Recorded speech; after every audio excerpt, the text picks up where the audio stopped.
puisque nous sommes tout de suite en direct de l'Ukraine, plus précisément de la ville de Kramatorsk. On est à une trentaine de kilomètres de vol d'oiseaux, ou plutôt de drones, de la ville de Bakhmout, à 30 kilomètres à peu près du front, en quelque sorte, avec notre invité. Bonjour Guillaume Tac.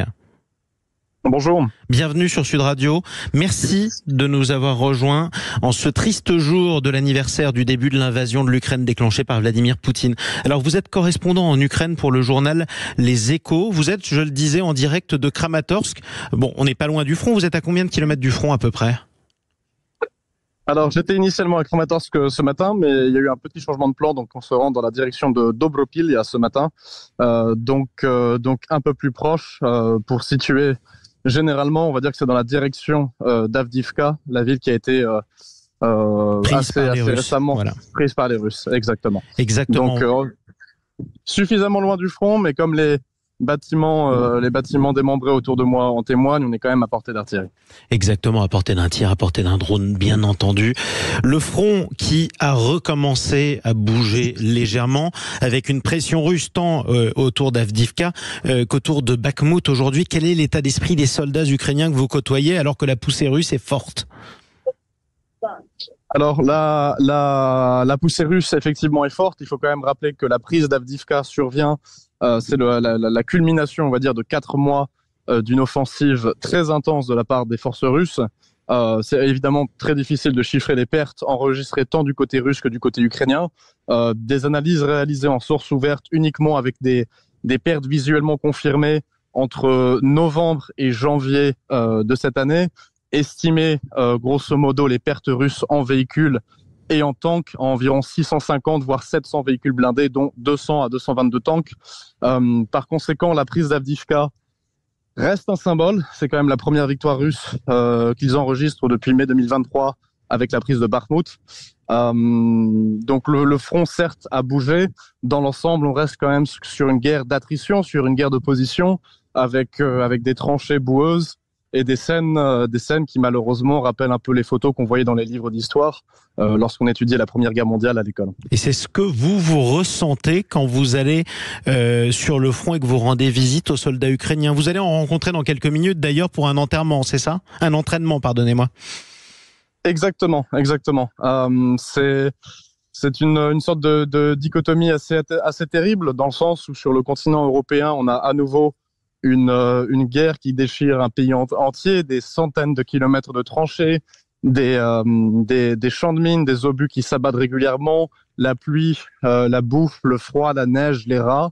Tout ça, c'est malheureusement des scènes qu'on a déjà, en tant qu'Européens, dont on a déjà encore une mémoire assez vive, malgré tout. Mais ajouter à ça maintenant la possibilité de recevoir un obus largué par un drone FPV qui coûte 200 ou 250 euros. Donc vous avez les horreurs de la guerre traditionnelle, et à cela s'ajoute une progression technologique qui rend le quotidien des soldats des deux côtés de la ligne de front toujours plus difficile. Et quel est le moral des troupes aujourd'hui, des soldats ukrainiens que vous croisez ? Est-ce qu'ils vous parlent librement ou est-ce que parfois certains vous confient leur fatigue ?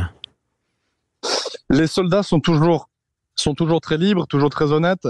Ce qui est certain, c'est que leur volonté de combattre, elle, reste intacte. Comme la plupart le rappellent, ils savent très bien ce que signifie la soi-disant libération par les forces russes. On l'a vu à Marinka, il ne reste rien de Marinka. Bakhmout, je m'y suis rendu pour la dernière fois en janvier de l'année dernière. Cette petite ville provinciale qui était somme toute très, très mignonne, pour le Donbass en tout cas, a été réduite à l'état de ruine carbonisée. Donc les soldats ukrainiens savent très bien pourquoi ils se battent, mais c'est indéniable qu'au bout de 2 ans de guerre, il y a une grande fatigue qui s'est installée, d'autant plus que la pénurie de munitions se fait sentir. Oui. Et c'est d'ailleurs à la pénurie de munitions qu'on attribue particulièrement la perte d'Avdiivka. Oui, c'est évident. Et d'ailleurs, on sera en direct sur Sud Radio dans une demi-heure à peu près, avec le porte-parole de l'état-major des armées françaises, qui viendra nous parler de l'aide concrète de la France à l'Ukraine. Est-ce que les Ukrainiens sont conscients d'une aide militaire française, ou est-ce qu'au contraire, elle leur manque ? Ils le sont. Je pense que c'est important de rappeler qu'en fait, la vaste majorité des conversations que j'ai avec les soldats ukrainiens, tout d'abord, commencent par des expressions de gratitude, oui. Tant pour moi en tant que Français que pour mes collègues américains avec lesquels je travaille, ou polonais aussi, pour l'aide humanitaire, militaire et l'accueil des réfugiés ukrainiens. Ils expriment tous beaucoup de gratitude. L'impact de l'aide française, je l'ai vu de mes propres yeux, puisqu'il y a quelques jours, en conduisant dans la direction d'Avdivka, j'ai vu passer un César, un canon autoporté français. Donc l'aide est bien présente, elle est bien visible, mais il y a quand même un sentiment que l'Europe collectivement doit se réarmer, doit relancer des lignes de production d'obus, ne serait-ce que tout d'abord pour aider les Ukrainiens maintenant, mais lorsque la télévision russe chaque jour nous répète qu'ils vont envoyer leurs tanks à Berlin, qu'ils vont bombarder Londres, qu'ils vont envoyer un missile nucléaire sur la France, les Ukrainiens sont les premiers à nous rappeler que ce n'est pas juste une guerre pour l'Ukraine, c'est une guerre qu'on n'a pas choisi nous, mais c'est une guerre civilisationnelle que la Russie est en train de nous mener. Et en tout cas, le régime de Moscou, dirigé par Vladimir Poutine. Dernière question, si vous le pouvez, Guillaume Ptak, et c'est presque la question la plus importante. Est-ce que les Ukrainiens espèrent encore reprendre, libérer l'intégralité de leur territoire qui est aujourd'hui sous occupation russe, c'est-à-dire la Crimée, c'est-à-dire le Donbass, et c'est-à-dire les territoires côtiers de la mer Rouge, en tout cas au sud-est de l'Ukraine, de la mer Noire, pardon. Alors, est-ce qu'ils l'espèrent ? Oui, bien sûr, l'espoir est toujours là. Après, bon, l'espoir est à opposer aux réalités actuelles du terrain. Ce qui est certain, c'est que pour le moment, ce sont les Russes qui sont à l'offensive sur plusieurs sections du front, que ce soit du côté de Kupiansk, d'Avdivka, comme on l'a mentionné un peu plus tôt, du côté de Chassiv Yar, cette petite ville après Bakhmout.